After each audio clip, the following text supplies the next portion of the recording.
100% de dividend yield, mais de 40 mil cotistas e um PVP que está sempre apreciado. Tá curioso para saber de quem a gente vai falar no vídeo de hoje? Muito prazer, meus amigos, tudo bem com vocês? Meu nome é Bernardo Sanches e esse aqui é o Vai Pelos Fundos. E a ideia desse canal é tratar de conteúdo aprofundado de fundos imobiliários. No vídeo de hoje a gente vai fazer uma atualização muito especial, VGHF11, esse que é um fundo que caiu nas graças da galera. Cota base 10 teve um crescimento vertiginoso e a gente vai fazer um comparativo muito legal da análise completa que eu fiz lá em julho de 2021 para agora fevereiro de 2022. Tenho certeza que você vai curtir muito esse conteúdo, então já deixa o like, deixa o comentário aqui para mim, você tem VGHF11, você gosta dos fundos da Valora e claro, outros fundos de investimento que você tem na carteira e gostaria que a gente fizesse atualização. Então bora para esse conteúdo!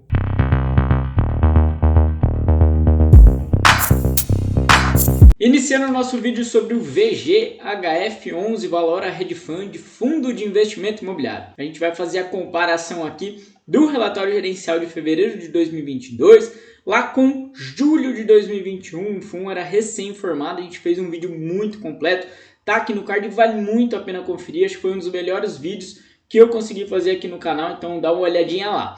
O objetivo do fundo é o investimento em diversos ativos-alvos, ação imobiliária, debênture imobiliária, participação em SPE, cota de FIP, cota de FII imobiliário, CEPAC, cota de FII, CRI e FDIC imobiliário. Então ele tem aí um escopo muito grande de investimento. Essa é a primeira informação básica que você tem que ter do VGHF11, se está conhecendo ele agora. Ele de fato é um hedge fund, ok? A gente vai ver na carteira, ele tem muitos ativos de diversas categorias, não é só um FOF.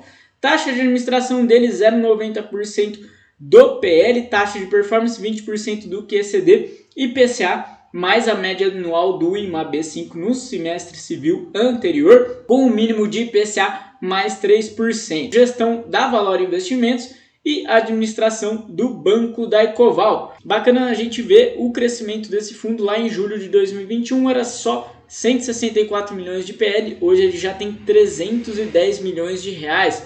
No número de cotistas também um avanço muito grande, 11.200 naquele momento, hoje já são 49 mil, esse fundo já pertence ao IFIX. E outro ponto legal, o PVP naquele momento era de 1,02 e hoje está em 1,12, um dos fundos mais apreciados. Partindo então para o comentário da gestão, o fundo encerrou o mês de fevereiro de 2022 com 99,8% do seu PL alocado em ativos-alvo, distribuídos aí em 64 diferentes ativos, num total de 309,2 milhões de reais. Naquele momento, quando a gente fez o vídeo inaugural, eram 47 ativos.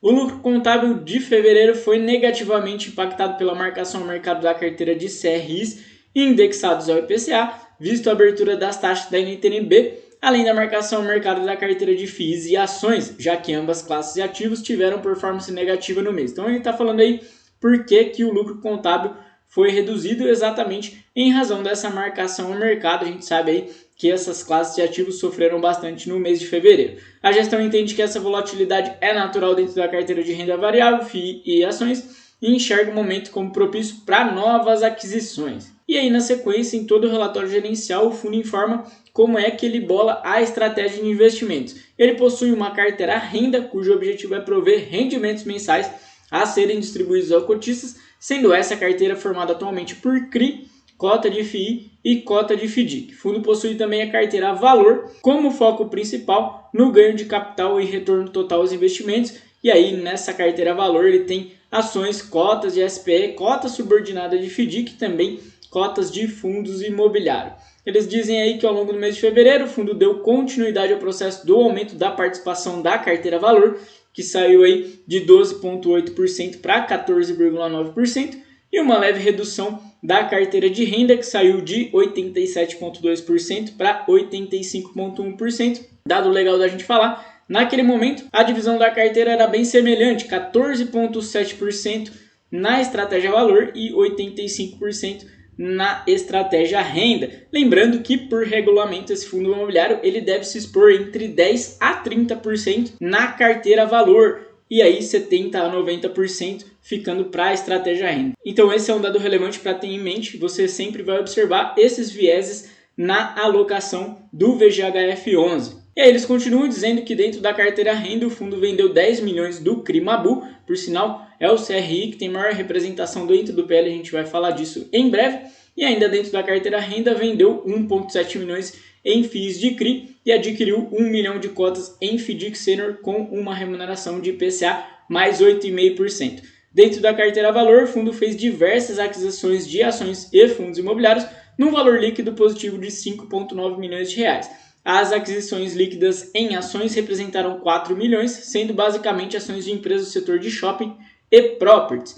O aumento da carteira valor de FII foi de 1,9 milhões de reais, dividido entre os setores de lajes corporativos e recebíveis indexados ao CDI. Em resumo, a gestão tem aproveitado os movimentos de mercado para aumentar a carteira valor e, ao mesmo tempo, buscar ampliar a exposição do fundo a ativos indexados ao CDI. Então, aqui está o racional para o mês de fevereiro, ok? Aumento nessa carteira valor, então eles estão vendo ativos com bons preços para comprar e fazer giro de capital e também buscando um aumento de exposição a CDI, obviamente com a Selic batendo índices muito importantes. Lá em julho de 2021, eles explicavam que eles estavam vendendo fundos imobiliários em razão de um aumento do IFIX, isso porque havia ocorrido uma queda muito grande em junho, porque teve todo aquele burburinho de ameaça de tributação dos fundos imobiliários, ok? E veja aqui como é legal a gente fazer esse tipo de comparativo, a gente consegue relembrar, por exemplo, que lá em junho de 2021 teve aquele burburinho todo com realmente a ameaça de tributação dos FIIs, muita gente nem se lembra hoje. Carteira do fundo, e como eu falei para vocês, o ativo mais representativo é o CRIMABU, representando aí 14,4% do PL, ele tem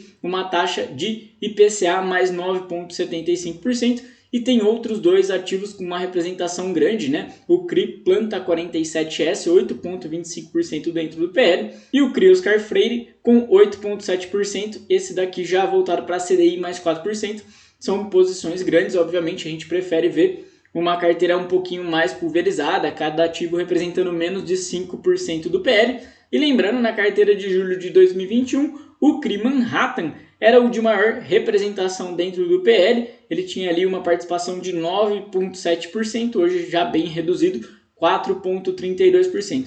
Fiz a marcação aqui em verde para a gente ver como eles pegam ativos de diferentes cupons, né? Eles têm aqui IPCA mais 9, a gente poderia ter aqui um CRI mais middle risk, IPCA mais 5,9, só pela taxa a gente teria aqui um CRI mais high grade, e IPCA mais 12, que em tese seria um CRI mais high yield. Então essa é a composição de portfólio em CRIs aqui do VGHF11. Na sequência a gente tem a carteira de FDICs e o que me chama a atenção aqui é o Valius cota subordinada, que entregou aqui 1,80% no mês de fevereiro, ele representa 1,43% dentro do PL.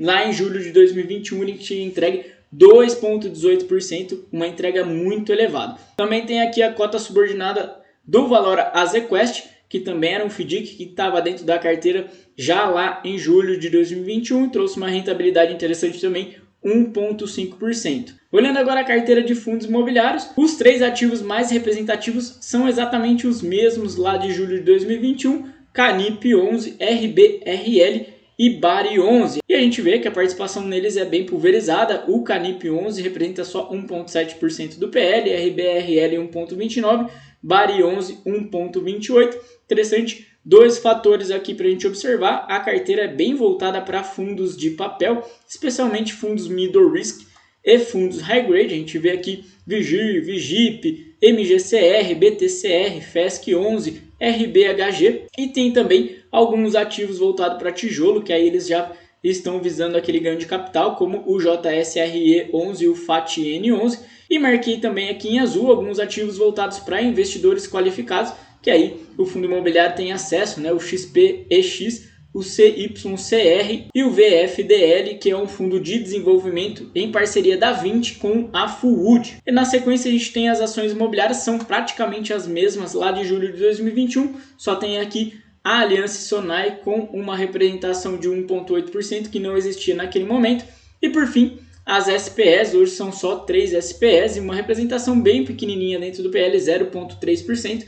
Isso porque SPE demora um pouquinho mais para dar aquele retorno. Então, como o fundo imobiliário tem que ter aquele lucro recorrente, o cotista de FII gosta disso, não dá para encher muito essa carteira de SPE, mas quando vem retorno, vem com aquela pancada. Partindo aqui para a DRE, o grosso da receita veio aqui de CRI, 3 milhões de reais, ainda vieram 304 mil reais de FDICs e 415 mil reais dos rendimentos de fundos imobiliários. E eles têm também aqui a parcela de giro, né, de ganho de capital, 5 mil reais em CRIs, 45 mil reais em fundos imobiliários e ainda 113 mil reais na venda de ações. E um dado bacana para fechar essa DRE é que eles ainda têm aqui 0,15 de resultado acumulado, então dá para fazer uma gordurinha aí de distribuição de rendimentos. Olhando a alocação por ativos, a gente vê que 69% do PL está em certificado de recebível imobiliário, 9,9% em FDIC, 14,2% em fundos imobiliários, 6,2% em ações imobiliárias. Só para a gente fazer aquele comparativo, lá em julho de 2021 a carteira tinha 57% em CRIs, 22% em fundos imobiliários, 15% em FDIC, 5% em ações. Então a gente vê o aumento em CRI, a diminuição em fundos imobiliários. E na sequência um gráfico bem legal de alocação por estratégia e ativos-alvo. Como a gente viu, a estratégia renda tem 85,1% do portfólio, sendo 69,4% em CRIs, 8% em fundos imobiliários, 7,7% em FDIC. E na estratégia valor, que representa 14,9% do PL, 6,2% são voltados para as ações, 6,2% também em fundos imobiliários, 2,1% em FDICs. E só uma curiosidade que eu fiz questão de calcular aqui para vocês, que não tem no relatório gerencial, a carteira de CRI tinha ali uma taxa média de IPCA mais 8,7%, representada em 80% do portfólio, e CDI mais 5,1%, representando 20% do portfólio, isso lá em julho de 2021. Hoje a carteira tem aqui 72% voltado para IPCA, a uma taxa média de 8,95%, então aumentou um pouquinho, e 27,7% voltado para CDI, aumentou a exposição em CDI, e a taxa média de CDI mais 3,95%, e aí a gente tem a taxa média em CDI caindo um pouquinho.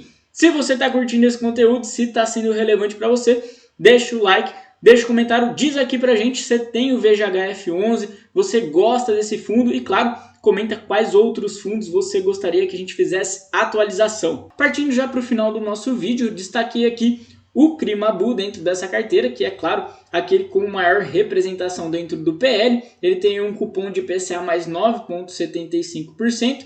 É uma operação com a rede Mabu de hotéis e resorts. E se trata aí de time sharing, ok? E por fim, destaquei aquele FDIC Valios, que o VGHF11 tem a cota sênior e a cota subordinada, tem um cupom sênior de IPCA mais 8%. Esse FDIC Valios tem o objetivo de valorização das suas cotas através da aplicação dos recursos em operação de financiamento para desenvolvimento e construção de empreendimentos imobiliários. Por sinal, esse é um foco muito grande nos ativos da Valora, seja VGHF11, seja Vigir, eles gostam muito de desenvolvimento residencial. E agora, para encerrar o nosso vídeo, claro, aquele resumo que todo mundo gosta. Primeiro ponto que você tem que ter em mente do VGHF11 é que ele de fato é mais que um FOF, tá? Muita gente criticou quando veio essa ideia de hedge fund, que seria só mais um FOF.